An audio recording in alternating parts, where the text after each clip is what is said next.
I don't think there's enough work-life balance. It can be literally not fair.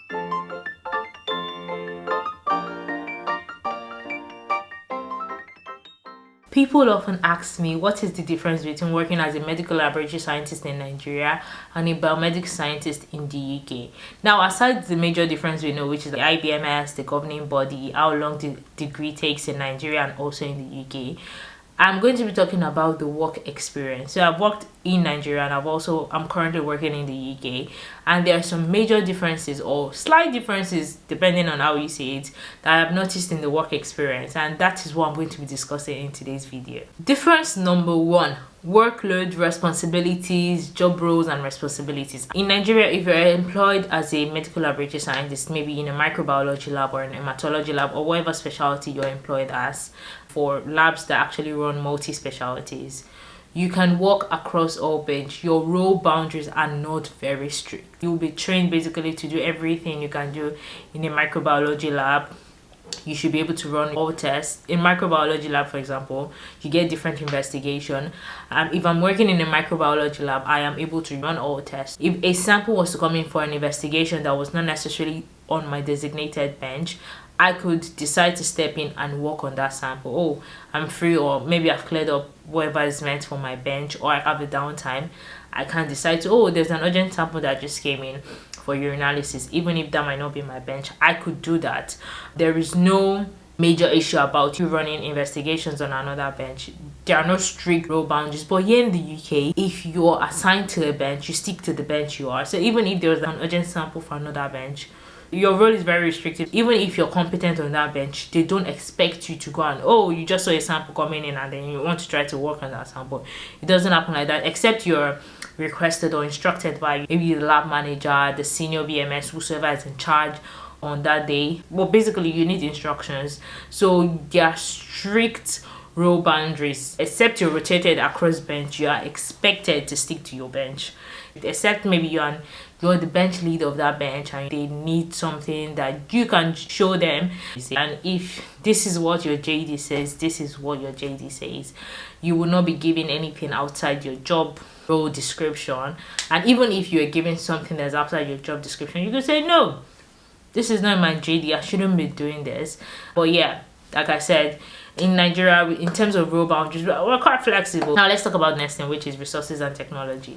Now in Nigeria, we still do a lot of manual methods. Not like there are no automations available or there are no machines or analyzers available. One thing with using a lot of automation or analyzers includes proper maintenance, and sometimes it's not always as easily accessible to get maintenance for some certain equipment. And if you know that a lot of equipment or a lot of major analyzers or automations that are used in the biomeds are machines that are actually produced outside of Nigeria. Not all the companies have on-site engineers available in Nigeria. So in a case where there's equipment downtime, it could take a long time to actually fix a machine for most laboratories. So we're a bit flexible when it comes to automation. So when there's an equipment downtime, there's room for improvisation. You can say, oh, the machine is down, we cannot run any samples on it. We don't know when an engineer is going to be in to repair it. We could do the manual method. Let's revert back to doing the manual method. Let's work with the automation. Since the machine is down, yes, we have it, but we can't use it. Let's revert to doing the manual method instead of putting everything on an alt or just stopping the entire investigation for whatever bench that might be. But here in the UK, they're a bit strict on that. If a machine is down, there are like escalation protocols you follow, escalation procedures. Literally, so if a machine is down, you escalate through the necessary steps or procedures depending on what is the process literally within your department or lab. And then you just wait.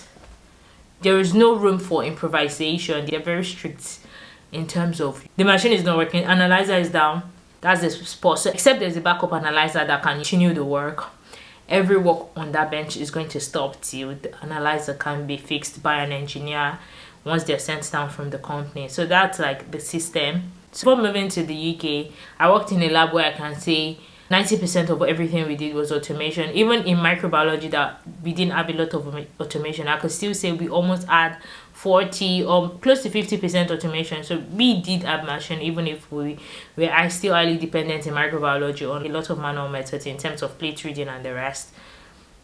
but still I was kind of really exposed to automation. So there is automation present in terms of resources, but not as much as the UK. Obviously the resources is lower, even with technology, like things like being able to link up the machines with the LIMS system and trying to reduce as much manual interpretation that is readily available. That most laboratories in Nigeria don't have that much resources and technology, while in the UK your average laboratory actually has more automation and resources at their fingertip. The next thing I want to talk about is quality and regulation in daily work.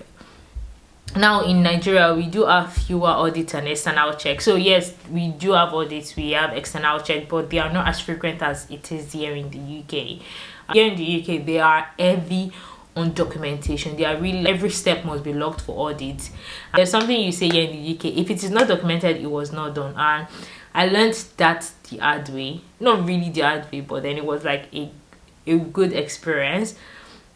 I remember one of the procedures I was doing. So normally every step, when you bring out the plate, you're meant to write out the time you take out the plate. When you return the plate, your new plate for incubation, after dripping, you're meant to write down what time you dripped, how long is the plate stayed in the hood, everything you use, the serial number of the pipette you use has to be recorded. And then I remember that was one of my days work that I did. I'd done the work. I just realized that at the end of the day I didn't write the time where I brought out my plate out of the hood and put it into the incubator. I did remember the time because I noted it somewhere else, like on a jotter, but I did not write it in my worksheet, and I'd already submitted my worksheet. And I just went back to my line manager that, oh sorry, I submitted this, I did not put in the time for this particular assay. And then she just told me, oh, you didn't put it in, oh man, we have to cancel the run. And I'm like, this is the proof that I actually did write the time I put it out. I didn't just write it in the right sheet.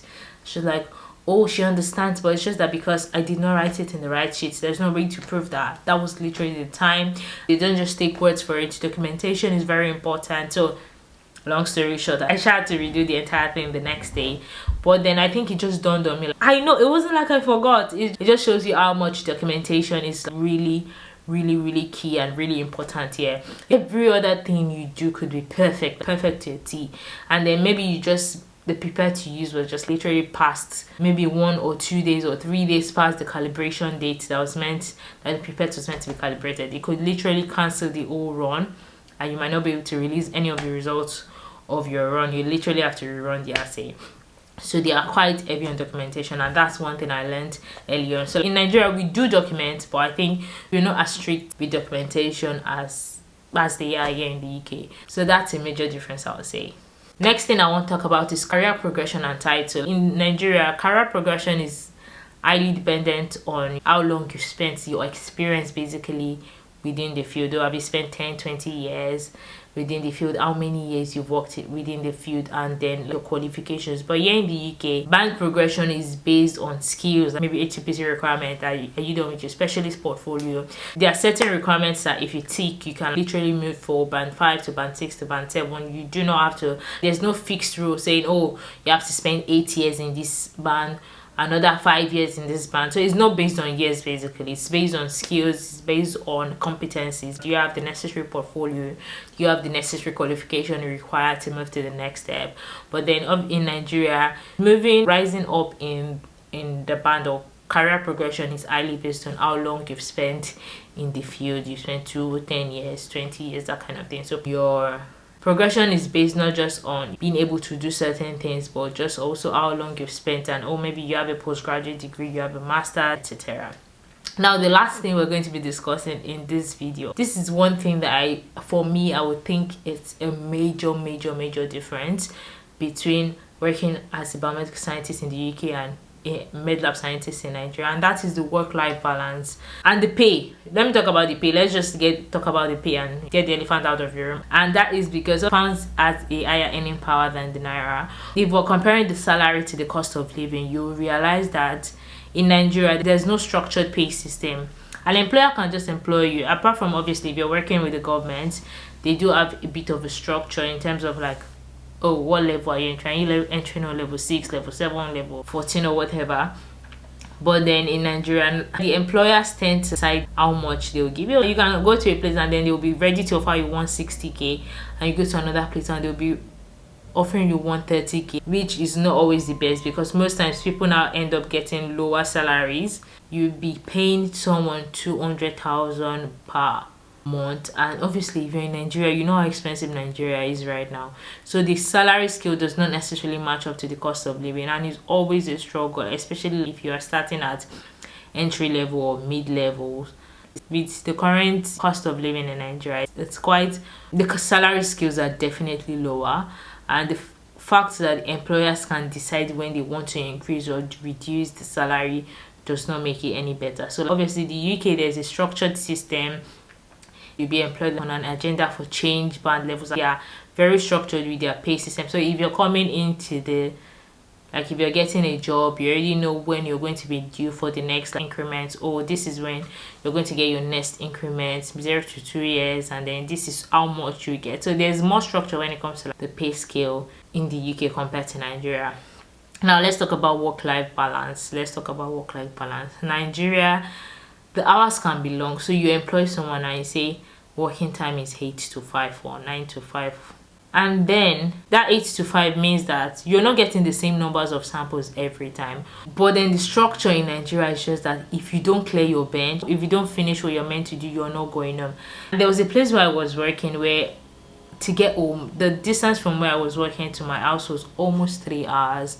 And then literally I'll be rushing. I was meant to close by 5, but then days where the workload is a lot, they expect me to do the same number, whether the sample load is higher or the sample load is lower, nobody cares.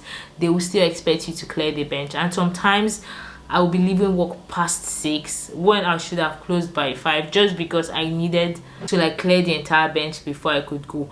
And the next morning I had to be at work by 8. Nobody cares that I left work 1 hour 30 minutes after the time I was meant to close work. They will still expect you to come in at the normal time. So honestly, for me, that there was no work-life balance. I think that was my biggest thing about working in Nigeria, that there was no work-life balance.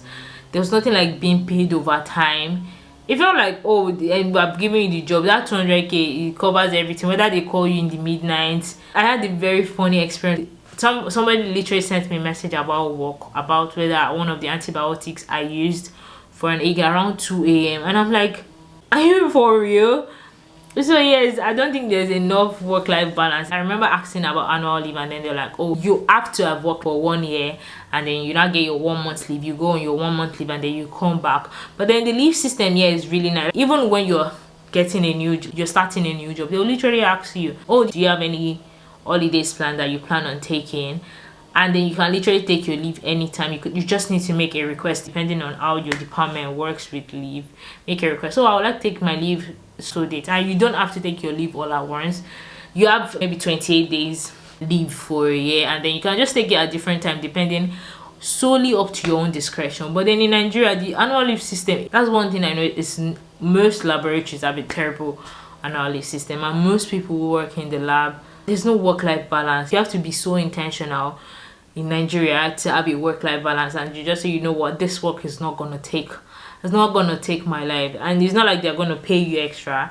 But then in the UK, obviously they are very strict on 8 to 4, and then if you have to subsequently, if you have to keep on working, maybe due to whatever your situation is in your trust, you're going to be like paid for your overtime. In Nigeria, they chose this entitlement. That's a very wrong entitlement. Like, because you've employed me, then I have to keep myself and die on top of the job. Why? But anyway, I think that the work-life balance is my biggest issue, and that's one thing I'll say, that obviously being in the UK, there's been a huge improvement for me for that. I love the work-life balance that it has given me, a bit of flexibility. I can plan my time.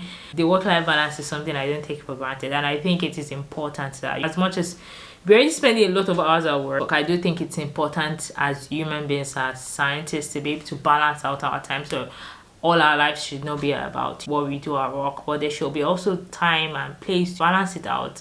Some locations make it harder for you to even be more intentional about having a work-life balance. Those are things I can remember, really, basically looking at the differences between my work experience while I was in Nigeria and my working experience here so far. So while it's been a bit different, I do think each environment had their pros and cons, some more than others obviously. So at the core of it, while the science which every one of us we do as med lab science or biomedical scientists, while the science is the same, obviously work experience across location is quite different, resources available are quite different, work culture is quite different. But let me know what your work culture, your work environment currently is like, and do you think it's an environment you thrive in as a biomedical scientist? Let me know in the comments below. Till I come your way in another video. Bye bye.